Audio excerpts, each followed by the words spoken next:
People normally think of hackathons as being something related to software engineers that are put in a closed room for a weekend, the doors are locked, the peanut butter and jelly sandwiches are brought in, and they're not allowed to leave until they come up with some new app or solution. That's not really what we're doing here. What we're doing here is similar in the sense that it just takes place over 2 days, 2 consecutive days. So it's a very compressed, organized, structured program. And it is meant to take us from one place to a solution in another place, okay? That having been said, it's so much more than software engineers. In this case, it's technologists from all types of technology coming together, contemplating a world where space will become more and more and more of use, okay? So space is a big place. There are a lot of issues, a lot of opportunities, and we're just beginning to scratch the surface on what those are.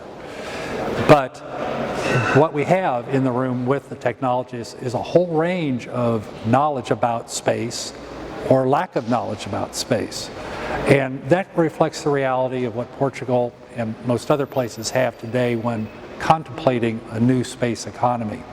So this is why we presented to them through enablers, business enablers, people who aren't necessarily technologists, but who are business savvy, have entrepreneurial experience, financial experience, investment experience, legal experience, broad range of knowledge about public programs that are available to help the technologist take his or her technology through the process of commercialization and taking advantage of markets, building an economy, creating jobs through the venture capital process.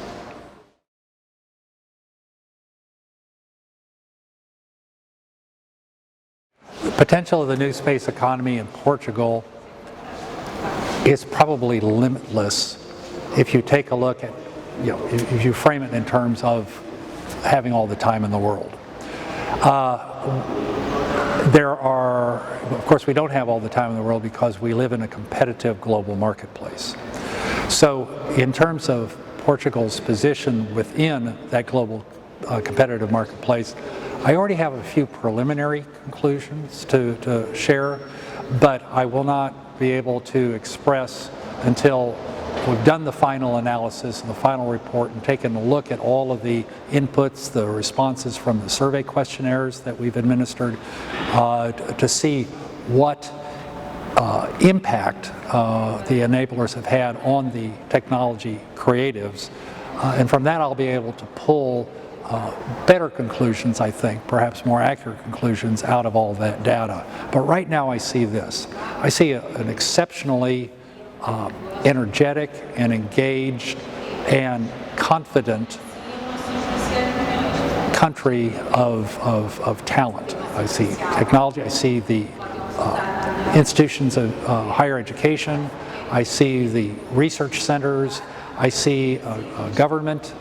All of them see the potential and are looking to partner with each other to mine that potential to the benefit of Portugal's unique capabilities and potential location. We have some really exciting stuff going on for a country that only has about 10 million people. It's amazing. I come from Texas in the United States, and I can tell you that Texas, in terms of population, is probably about 3 times the size of Portugal. And yet, I see the same kind of dynamism in Portugal that I see in the technology hubs within Texas. Austin, Houston, Dallas, San Antonio. It's a creative energy that you don't see everywhere in the world.